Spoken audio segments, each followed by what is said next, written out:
28F, never thought I'd be posting here, but I'm completely at a loss and need outside perspective on what's happening in my family right now. This situation has gotten so out of hand that I'm questioning my own sanity. For background, I'm Sarah, and I work as a cybersecurity analyst in Austin, Texas. I've been in tech for about 6 years, since finishing my computer science degree at UT Austin. My father, Robert 51M, works in manufacturing management at an automotive parts company, and my younger brother, Kevin, 25M, is a registered nurse at Dell Seton Medical Center. We've always been a tight-knit family from a working-class background in suburban Dallas. Growing up, money was always tight, but we never went without the essentials. My parents worked multiple jobs to put Kevin and me through college, and I've always been grateful for their sacrifices. I got into cryptocurrency early, around 2019, when Bitcoin was still under $10,000.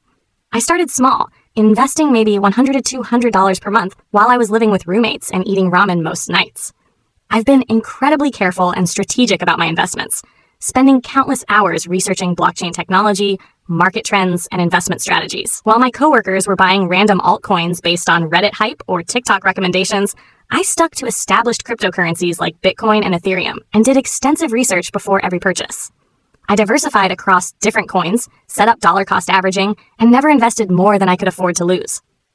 For the past 4 years, I've lived an extremely frugal lifestyle. I lived in a tiny 450 square foot studio apartment with paper-thin walls, drove a 2015 Honda Civic with 180,000 miles on it, bought clothes from thrift stores, and put almost 60% of my income into crypto and traditional investments.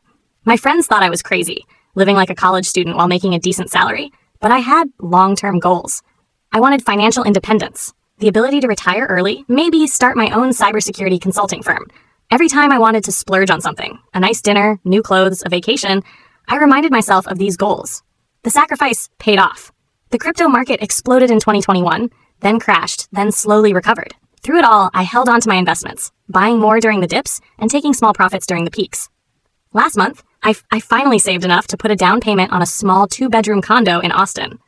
Nothing fancy, 900 square feet in a decent neighborhood, but it's mine, and I'm incredibly proud of it. It felt like the first real reward for years of discipline and sacrifice. 3 weeks ago, my father came to help me move some furniture. He'd driven down from Dallas with his pickup truck to help me transport a couch and some boxes that wouldn't fit in my Civic. I was setting up my home office, trying to get my work from home setup organized, and had my laptop open with my crypto portfolio dashboard visible on one of my monitors. I use a portfolio tracking app that shows real-time values, performance charts, and my overall holdings. I stepped out to sign for a delivery. Ironically, it was a new chair for my office, and when I came back 5 minutes later, Dad was standing at my desk, staring at my screen with this shocked, almost dazed expression. "Sarah," he said, pointing at the screen with a shaking finger, "is this real? Does this really say $340,000? My heart immediately sank into my stomach. I'd been so careful to keep my financial situation private, knowing exactly how my family might react. The crypto market had been incredibly good to me over the past year, and my portfolio had grown far beyond what I'd ever expected when I started. What began as a few $100s had turned into a life-changing amount of money. "Dad, that's my personal financial information," I said, trying to close the laptop and keep my voice level. He gently but firmly stopped me. "Personal? From your daughter? Sarah, this is life-changing money. Do you realize what this means for our family?" I tried to explain that cryptocurrency is volatile, that the value changes constantly, that I'd worked incredibly hard for this money, living like a monk for years, and that I had long-term financial goals and strategies. But he wasn't really listening. I could see the wheels turning in his head, and it scared me. "This is incredible," he kept saying, sitting down heavily in my new office chair. "With this kind of money, I could finally retire early. Your mother and I have been killing ourselves at work for decades. This could change everything for all of us." I was stunned into silence. "Dad, this is my money. I earned it through careful investing, research, and living frugally for years." He looked at me like I'd grown a second head. "Your money? Sarah, we raised you, paid for your education, supported you financially when you were getting started in your career. We co-signed your first apartment lease, helped you buy your car, gave you money for groceries during your internships. This windfall doesn't just belong to you. It belongs to the family that made it possible." The conversation got heated from there. He started talking about how selfish I was being, how I'd forgotten my roots and where I came from, and how family is supposed to take care of each other. He said that since I already had a good job with a stable income and my own place, I clearly didn't need all that money the way he and Mom did. He pointed out that they were getting older, that their bodies were wearing down from decades of physical labor, and that they deserved to enjoy their golden years instead of working until they dropped dead. I tried explaining that crypto investments require careful strategy, that this money was meant for my future, for potential market downturns, for my own retirement, maybe for starting a business someday. I told him about my plans, my dreams, my years of sacrifice. But he dismissed all of it with a wave of his hand. "You're 28 years old," he said, his voice getting louder. "You have decades to rebuild this. Your mother and I are in our 50s. We don't have time to start over. We don't have the luxury of waiting for our investments to grow. Our backs hurt, our knees hurt. We're tired, Sarah. We've given everything to raise you kids right." He painted a picture of their daily struggles. Mom's early morning shifts at the hospital where she works as a medical assistant, his long days at the factory dealing with difficult managers and younger workers who don't respect his experience. He talked about their dreams that they'd put on hold to raise Kevin and me, the vacation to Europe they'd always planned but never took, the small lake house they'd always wanted but could never afford. "We sacrificed our prime years for you and Kevin," he said, his voice breaking slightly. "We could have taken that money we spent on your education and gone on cruises, bought a nicer house, retired to Florida. Instead, we invested in our children. Now it's time for that investment to pay dividends." He left that day, but not before saying, "I hope you'll do the right thing here, Sarah. Family comes first. It always has in our family, and it always should." Now I'm sitting in my new condo, feeling sick about the whole situation. Part of me wonders if he has a point. They did sacrifice a lot for Kevin and me growing up. They worked multiple jobs, drove old cars, lived in a modest house, all so we could have opportunities they never had. But another part of me is angry that he saw my private financial information and immediately started making plans for it without even asking me how I felt about it. I haven't told Kevin about this yet, partly because I don't want to drag him into family drama, and partly because I'm not sure whose side he'd take. My phone has been buzzing constantly with texts from Dad about family responsibility, sharing our blessings, and remembering who helped you get where you are. Some of his messages are guilt-inducing. "Your mother cried last night thinking about how proud she is of your success, but also how sad she is that you might not want to share it with the people who made it possible." Others are more direct. "I've been looking at retirement calculators. With your help, we could be debt-free and retired within 2 years." Am I being selfish for wanting to keep my investments for my own future? Should I feel obligated to help my parents because they helped me? How do I handle this without destroying my relationship with my family? I love them, but I also worked incredibly hard for this money and have my own dreams and goals. Comments on original post, selected responses? NTA, your money, your choice, period. The fact that he went through your private financial info and then immediately started planning how to spend it is a massive red flag. YTA, family helped you get where you are. Time to return the favor. Your parents sacrificed their best years for you. Be very careful here. Once family knows about your crypto, they often start seeing it as family money. Protect your private keys and passwords. Tech Work Reacts, fellow Austin tech worker here. I've seen this exact scenario play out with several coworkers. Set boundaries now or it will only get worse. Update 1. 10 days later, I can't believe how quickly the situation has spiraled completely out of control. After reading your responses, I decided to try having an honest adult conversation with my parents about boundaries and financial independence. I thought if I explained my perspective calmly and logically, we could work through this like reasonable people. I was so wrong. I called my dad last Tuesday and suggested we all meet for dinner over the weekend to discuss this situation properly. He agreed and actually sounded relieved on the phone. "I'm glad you're ready to talk about this seriously," he said. "Your mother and I have been doing some research and thinking about this a lot." That should have been my first warning sign. I arrived at Olive Garden, Dad's choice. He said we needed somewhere family-friendly for this family discussion, to find not just my parents, but also my brother Kevin, my uncle Mike, Dad's older brother, and my Aunt Carol, Mom's sister. It was clearly an orchestrated intervention, complete with a corner booth where I couldn't easily escape. "Sarah," Dad began before I'd even sat down, "we've all been talking, and we're concerned about the path you're heading down." Kevin looked incredibly uncomfortable, shifting in his seat and avoiding eye contact. "Sarah, I didn't know about any crypto stuff until Dad called me yesterday, but he's really stressed about this whole situation." My mother, Linda, who had been uncharacteristically quiet until now, spoke up with tears in her eyes. "Honey, your father showed me the numbers. That's more money than we've saved in our entire 25-year marriage. It doesn't seem right for you to hoard it when we're all struggling to make ends meet." Uncle Mike, who's always been the self-appointed family patriarch since my grandfather died, jumped in with stories about how their generation always helped family. how young people today don't understand sacrifice, and how I was being influenced by selfish millennial culture and individual over family mentality that's destroying American values. Aunt Carol chimed in about how disappointed my late grandmother would be, how she always taught us that family comes first, and how money should bring families together, not tear them apart. But the real bombshell came when Dad pulled out his phone and showed me screenshots of retirement planning websites, early retirement calculators, financial planning articles, and even real estate listings. "I've been doing extensive research," he said excitedly, scrolling through what looked like dozens of saved screenshots. "With your $340,000, I could pay off our mortgage completely. That's $127,000 right there. Pay off the credit card debt. Another $23,000. Pay off your mother's car loan. $18,000, and still have enough left over to put into a retirement account that would let me retire 3 years early and your mother could cut back to part-time work." He'd been planning their entire early retirement strategy with my cryptocurrency. He had spreadsheets, calculations, timelines, everything. "Dad," I said, trying to stay calm while my heart was racing, "that money isn't a retirement fund. It's volatile investments that could lose 50% of their value tomorrow. The crypto market is incredibly unpredictable." "That's exactly why we need to cash it out now," he responded immediately, like he'd rehearsed this argument. "While it's worth so much, we can put it into safe, stable investments like CDs and bonds." My mother had prepared a whole speech about how they'd always put family first, how they'd sacrificed their own dreams and desires for their children, and how now it was time for their children to return the favor. She talked about the vacations they never took, the house renovations they never did, the dreams they deferred, all for Kevin's and my sake. "We're not asking for charity," she said, dabbing at her eyes with a napkin. "We're asking for help from the daughter we raised to be successful. This money represents our investment in you paying dividends."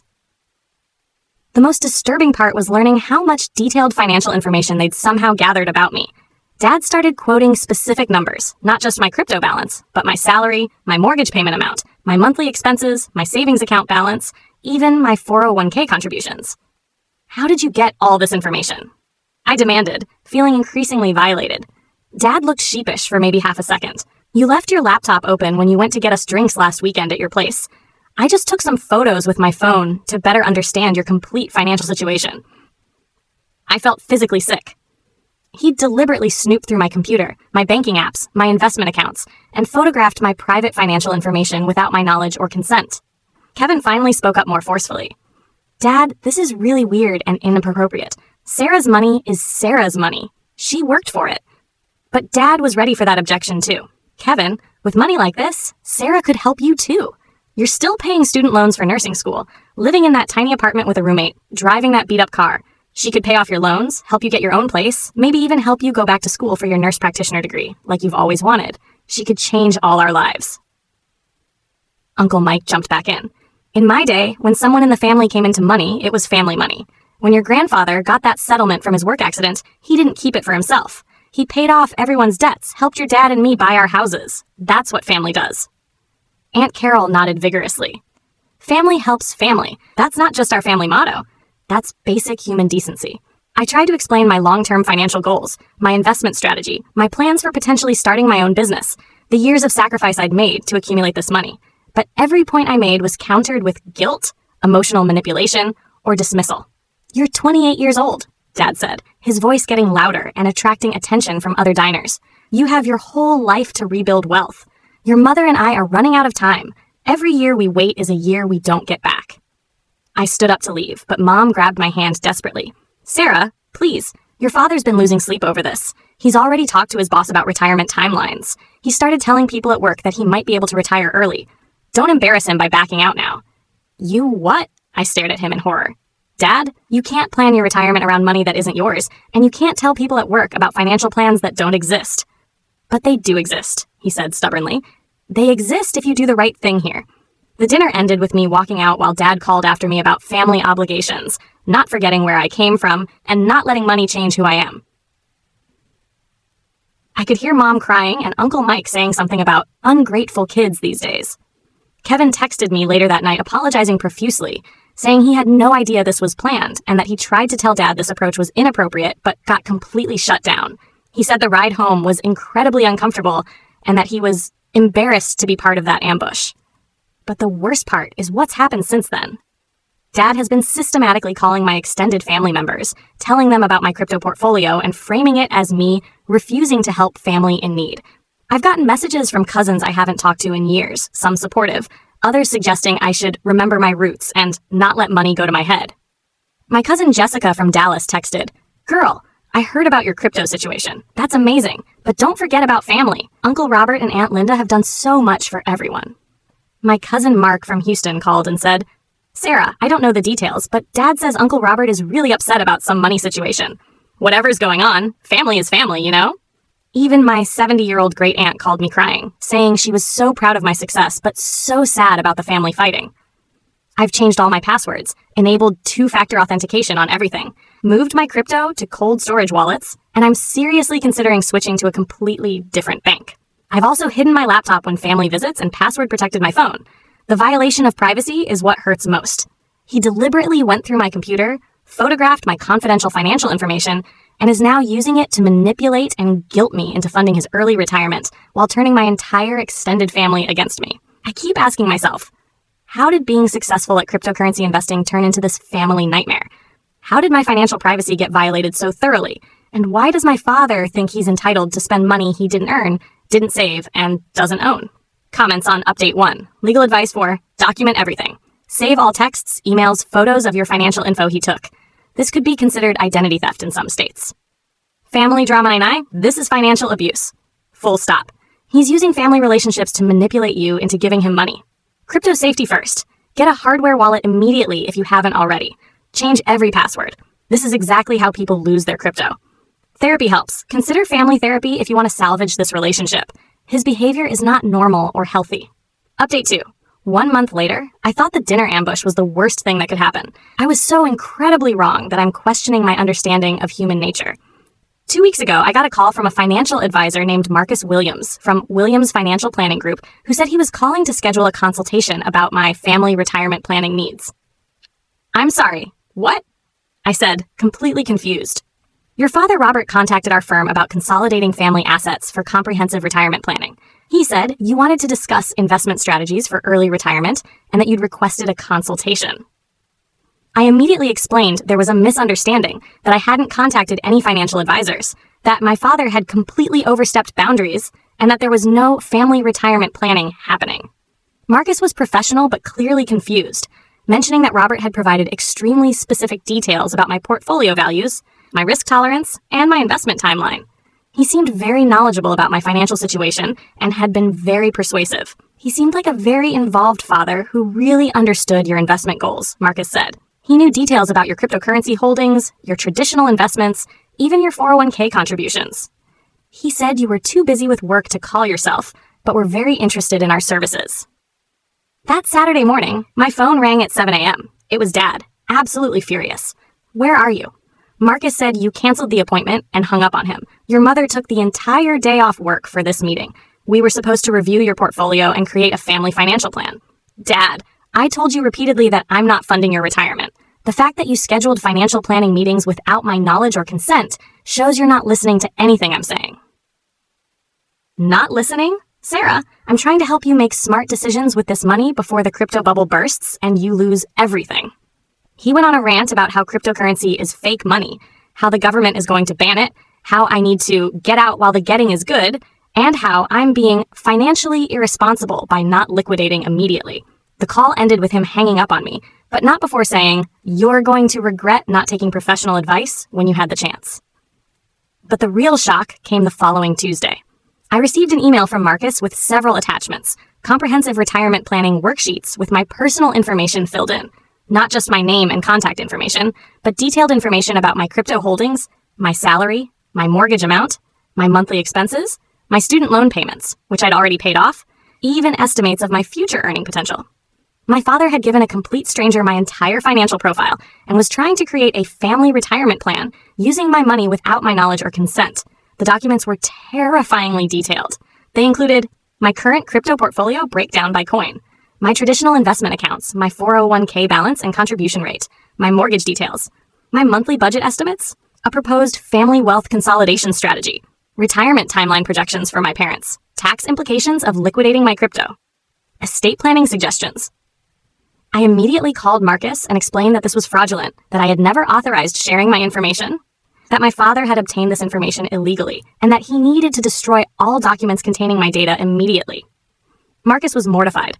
"I'm so sorry, Miss Thompson. Your father seemed completely legitimate. He had so much detailed information and seemed so knowledgeable about your situation. He even showed me screenshots of your portfolio dashboard." "Screenshots that he took without my permission," I said. "Oh my God," Marcus said. "I need to report this to my supervisor immediately. This could be a serious compliance violation for our firm." Then I called Dad, barely containing my absolute fury. "You gave a stranger my social security number, my account information, my salary details, my crypto wallet addresses. Dad, that's identity theft and fraud." "It's not identity theft," he said defensively, like he'd rehearsed this response. "Marcus needed complete information to give us the best possible financial advice. You would have had to provide all that information eventually anyway, when you came to your senses. Dad, sharing someone's personal financial information without consent is literally fraud. I could press charges. I could have you arrested." There was a long silence before he said in a cold voice, "You'd really have your own father arrested over helping your family retire comfortably?" The manipulation in his voice was chilling. He was trying to make me feel guilty for being angry about him committing actual crimes. I consulted with a lawyer friend from college who now practices in Austin. She advised me to send a formal cease and desist letter to my parents, which I did through her law firm. The letter stated that any further attempts to use my personal information without consent would result in immediate legal action, including potential criminal charges for identity theft and fraud. The family explosion was immediate and nuclear. My phone started blowing up with calls and texts from relatives I hadn't heard from in years. Some were horrified at Dad's actions and completely supportive of me. Others thought I was being dramatic and vindictive and should just work things out as a family. My cousin Jessica called crying, saying I was tearing the family apart over money, and that Uncle Robert is a good man who just wants what's best for everyone. My cousin Mark texted, "Sarah, I don't know what's going on, but threatening to arrest family members is pretty extreme. Can't you guys just talk this out?" Kevin called me, also crying, saying he had absolutely no idea about the financial advisor situation and was completely embarrassed by Dad's behavior. "I can't even look at him right now," he said. "What he did was insane. I'm staying with friends for a while because I can't handle the tension at home." The most surreal part, Dad genuinely doesn't understand what he did wrong. In his mind, he was being a responsible, caring father, trying to help his daughter make good financial decisions. The fact that it involved sharing my private information with strangers, potentially committing identity theft, and lying to financial professionals doesn't seem to register with him at all. When I tried to explain why his actions were illegal and unethical, he said, "I'm your father. Everything you have because of me and your mother. I have every right to know about your finances and make sure you're making smart decisions. I've had to take serious security measures that make me feel like I'm in witness protection. Fraud alerts with all 3 credit bureaus, credit monitoring service, new P.O. box for all sensitive mail, changed locks on my condo after remembering Dad still had a spare key, security cameras for my front door, password manager with unique passwords for everything, 2-factor authentication on every account, moved all crypto to cold storage wallets, new bank account at a different financial institution. Last week, I discovered that Dad had created a Facebook post titled The Crypto Generation versus Family Values, where he talked about how young people today get lucky with investments and then forget about the families who raised them. He didn't mention me by name, but anyone who knew our family would know exactly who he was talking about. It got over 200 comments before I convinced him to take it down, with people arguing about generational differences, family obligations, and cryptocurrency. Some comments supported me. Young people shouldn't be obligated to fund their parents' retirement just because they're successful. Others supported him. Kids today have no respect for their elders. When I was young, family money was family money. I'm emotionally and physically exhausted. What started as him accidentally seeing my portfolio has turned into attempted financial fraud, identity theft, public humiliation, and family warfare. I love my parents, but I genuinely don't recognize the man my father has become in his pursuit of my cryptocurrency. I find myself wondering, is this what money does to people? Does it reveal their true character, or does it change them entirely? And how do I protect myself from my own family? Comments on Update 2. Identity victim, file a police report now. What he did is a federal crime. Document everything. Financial advisor here. Any legitimate financial advisor should have asked for ID verification and signatures before creating documents. That firm should be reported to regulatory authorities. Family Therapist Pro. Your father is showing signs of financial addiction/obsession. This level of manipulation and boundary violation is not normal family behavior. Crypto Security 1. Never trust family with crypto info. Get everything into cold storage immediately. Consider a safety deposit box for backup seeds. Update 3, 2.5 months later. This is my third update, and I genuinely pray it's my last because I don't think I can mentally handle much more of this insanity. The past month has shown me how money can completely transform family relationships in ways I never thought possible. After my last update, things went suspiciously quiet for about 3 weeks. Dad stopped calling, stopped texting, and I thought maybe the cease and desist letter had finally gotten through to him. I started to relax a little, thinking maybe he'd come to his senses and realized how far over the line he'd crossed. I should have known he was just planning something worse. It was a Thursday morning around 9 a.m. when I got a panicked call from Kevin. "Sarah, please don't be mad at me. I just found out what Dad did, and I tried to stop him, but he said it was already handled and there was nothing I could do about it." "Kevin, what are you talking about? What did he do now?" He put an offer on a house in Florida, using your name as the financial backer." Before I could fully process what Kevin was saying, my doorbell rang. Through my new security camera system, I saw my father standing on my porch with a woman in a business suit holding a large briefcase and a folder of papers. I didn't answer the door, but I watched through the camera as they had what looked like an increasingly heated conversation on my porch. The woman kept pointing at her paperwork while Dad gestured emphatically toward my door and pulled out his phone, presumably trying to call me. Finally, after about 10 minutes, they left, but not before Dad left a large manila envelope propped against my door. My hands were shaking as I opened the envelope. Inside was a real estate purchase contract for a house in Clearwater, Florida. A beautiful 3-bedroom, 2-bathroom retirement home with a pool and a view of the Gulf of Mexico. Purchase price, $285,000. Down payment required, $57,000. Closing date, 18 days from that Thursday. The contract listed me as the primary financial guarantor and included detailed information about my cryptocurrency holdings, estimated portfolio value, and even my crypto wallet addresses. My father had attempted to buy a retirement home using my cryptocurrency as collateral without my knowledge or consent. I immediately called the real estate agent whose business card was paperclipped to the contract. Lisa Chen, a friendly-sounding woman who seemed genuinely excited to hear from me. "Miss Thompson," she said enthusiastically, "I'm so glad you called. Your father said you were handling all the financing remotely because of your work schedule. We just need verification of the cryptocurrency liquidation for the down payment, and we'll be all set for closing." "Miss Chen, I'm afraid there's been a massive misunderstanding. I never agreed to buy a house or provide any money for a house purchase. Any contracts with my information are completely fraudulent." There was a long, uncomfortable pause.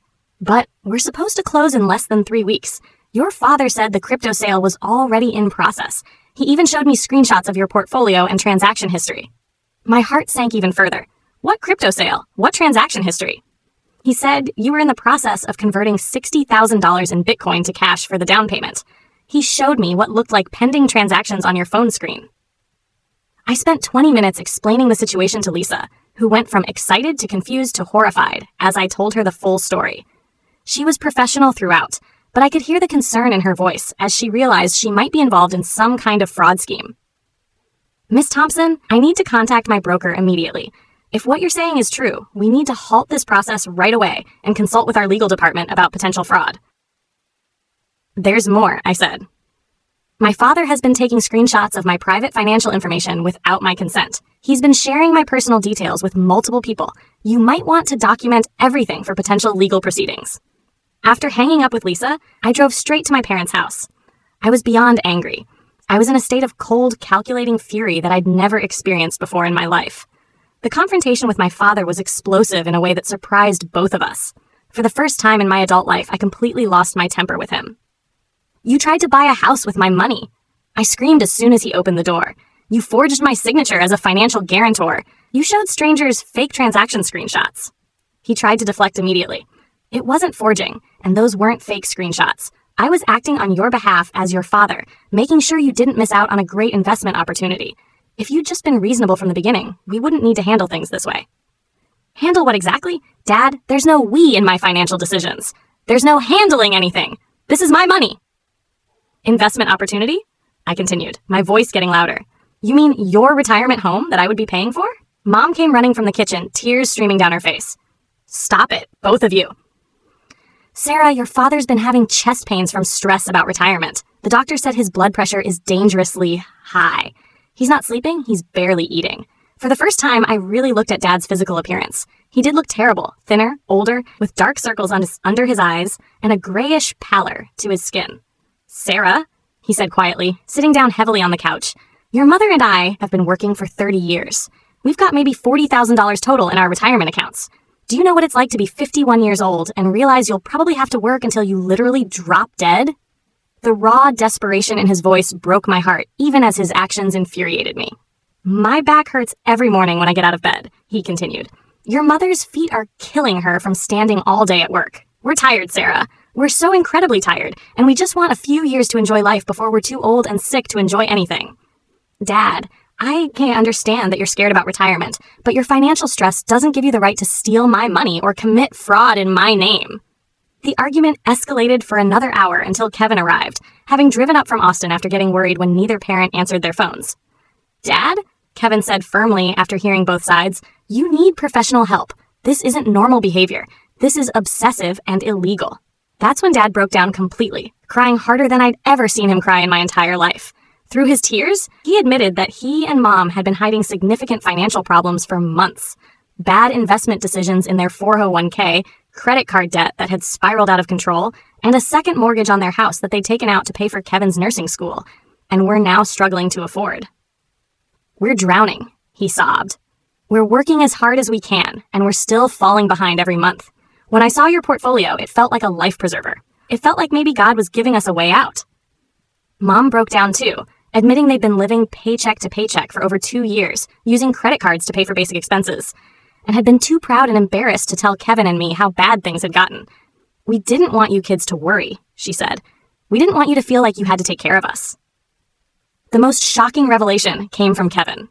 He pulled me aside and quietly told me that he'd been secretly helping our parents financially for the past 8 months, sending them $500 a month from his nurse's salary to help with bills. Dad's obsession with my crypto had started because he was already financially dependent on his children and was deeply ashamed about it. "I didn't want you to know because I knew you'd insist on helping too," Kevin told me. "Dad was too proud to ask you directly, but when he saw your portfolio, something in his brain just snapped. He convinced himself that you owed the family money, that your success was somehow the family's success." The aftermath was swift but painful. The real estate deal fell through completely, costing Dad his $2,000 earnest money deposit. Mom was mortified when she learned the full extent of his actions, especially the part about showing strangers my private financial information and creating fake transaction screenshots. Lisa Chen, the real estate agent, was incredibly understanding, but had to report the incident to her brokerage and potentially to law enforcement as possible fraud. She said she'd never encountered anything like this in her 15 years of real estate work.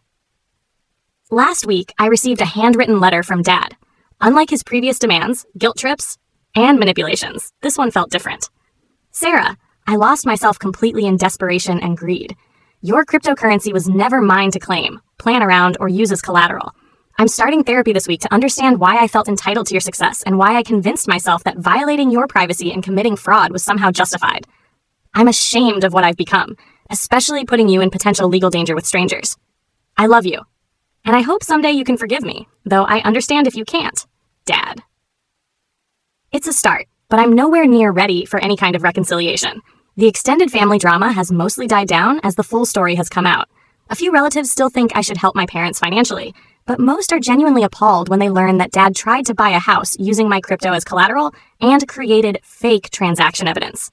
As for my cryptocurrency portfolio, it's still entirely mine, though I've moved everything to maximum security cold storage and changed every password and security question. The market has been volatile lately, but I'm in this for the long term and refuse to make emotional decisions based on family pressure. I did do one thing that I hope shows I'm not completely heartless. I quietly paid off Kevin's remaining student loans, $23,000. When I told him, he cried and said it was the kindest thing anyone had ever done for him. It was my way of showing appreciation for his support throughout this nightmare and demonstrating that I can help family when it's my choice, done with love rather than manipulation and guilt. To anyone reading this who's dealing with similar family financial drama, your success is not your family's retirement plan. Your hard-earned money is not their emergency fund. Stand your ground, protect your assets, and remember that helping family should come from love and choice, not obligation and manipulation. Comments on Update 3. That agent should have verified your identity before accepting you as a financial guarantor. Major red flags in this transaction. Retirement planner. Your parents need proper financial counseling, not access to your crypto. Their retirement crisis isn't your emergency. Legal update. File police reports for identity theft and fraud. His behavior is escalating and needs official documentation. Nurse Kevin 5. Sounds like Kevin is a good brother. Nice that you helped him out the right way. Update 4. 4 months later, I wasn't planning to update again, but several people have messaged me asking for closure. And honestly, writing these posts has been surprisingly therapeutic. This is truly my final update on this insane saga. It's been 4 months since my father tried to buy a retirement home with my cryptocurrency. 4 months since he nearly destroyed our family over digital assets that were never his to claim, plan around, or spend. The ending to this story is both heartbreaking and surprisingly hopeful. Last month, I received a call from my mother at 6 a.m. on a Tuesday. She sounded completely exhausted and older than I'd ever heard her sound. "Sarah, your father had another episode. He tried to create an account on a cryptocurrency exchange using your identity documents." My blood went cold. What documents? How did he get my documents? He'd apparently saved high-resolution photos of your driver's license and social security card from when you moved and needed copies for your mortgage application. He tried to open a Coinbase account using your information so he could practice trading and understand your investments better. The exchange's security systems immediately flagged it as potential identity theft because the IP address, location, and behavioral patterns didn't match any existing account data. Coinbase contacted federal authorities, and Dad spent 8 hours at an FBI field office being questioned about cryptocurrency fraud and identity theft before they released him with a stern warning and a federal investigation file. "The FBI, Sarah," Mom said, crying. "Your father was questioned by the FBI because of his obsession with your money." This incident finally forced him to confront the severity of his behavior. My mother gave him an ultimatum that she should have given months earlier: get intensive professional help immediately, or face divorce and potential federal criminal charges. He chose help. Dad was immediately admitted to an intensive outpatient program and was diagnosed with several overlapping conditions: severe financial anxiety disorder, obsessive-compulsive disorder with money-related compulsions, and clinical depression triggered by retirement fears and feelings of financial inadequacy. The psychiatrist explained to my mother that seeing my crypto portfolio had triggered what was essentially a manic episode where Dad convinced himself that accessing my money was not only justified, but absolutely necessary for family survival. His rational thinking had been completely overridden by panic, desperation, and obsessive thoughts about financial security. This doesn't excuse his behavior. Nothing could excuse identity theft and fraud. But it does explain the dramatic personality change I'd witnessed. The father who went through my computer, shared my private information, and attempted to buy houses with my money wasn't the same man who had raised me to be independent, hardworking, and ethical. He's been in intensive therapy for 12 weeks now, attending sessions 3 times per week, and taking medication for anxiety and depression. Mom says the change has been remarkable, but slow. He started to understand that his feelings of entitlement to my money were symptoms of his own unaddressed financial fears and mental health issues. The therapy sessions revealed the full, devastating extent of their financial problems. They had $47,000 in credit card debt spread across multiple cards, had refinanced their house twice to access equity, were behind on their car payments, and had been living paycheck to paycheck for over 3 years. Dad's manufacturing plant had been steadily cutting overtime and benefits, reducing his income by almost 30% over 2 years, but he'd been too proud and ashamed to tell his children. "I felt like such a failure," he told me during our first supervised conversation with his therapist present. "I worked my whole life, did everything I was supposed to do, and I still couldn't provide security for my family. When I saw your portfolio, it felt like the universe was offering me a solution to fix everything I'd screwed up." Kevin and I had several long conversations about how to handle this situation. We decided to help our parents, but strictly on our terms and with professional oversight. We arranged for them to work with a nonprofit debt counseling service, and we're helping them consolidate their debt through a structured plan that includes financial education and budgeting training. Importantly, we structured our help as a loan with a reasonable payment plan, not a gift. Dad insisted on this arrangement because his therapist said he needed to take responsibility for his financial decisions and earn back our trust through his actions, not just his words. I've had 3 supervised conversations with Dad since his diagnosis, each one with his therapist present to ensure healthy communication. The first was awkward and formal, with lots of clinical language and careful, measured responses. But the most recent one, just last week, felt more like talking to the father I remembered from my childhood. "Sarah," he said, looking directly at me for the first time in months, "I need you to understand that what I did wasn't love. even though I convinced myself it was. Real love doesn't involve stealing someone's financial information, violating their privacy, or trying to control their money. What I did was desperation disguised as love. And I'm ashamed of how far I fell. He started volunteering at the same nonprofit debt counseling service that's helping them, working with other families to avoid the financial stakes and mental health spirals that led to their crisis. Mom says it's giving him purpose and helping him process his own situation by helping others. I want other fathers to learn from my mistakes, he told me. I want them to understand that their children's success isn't their retirement plan, and that financial desperation can make you do things you never thought you were capable of. The extended family drama has completely resolved itself as the full story, including Dad's mental health diagnosis and the FBI investigation, has become known. Most relatives now understand the complexity of the situation and are supportive of Dad getting help rather than just accessing my money.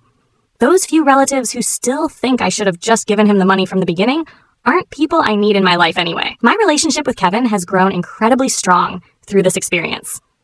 He's thriving in his nursing career and has started his own small, carefully researched cryptocurrency investments after learning from my research methods and strategies.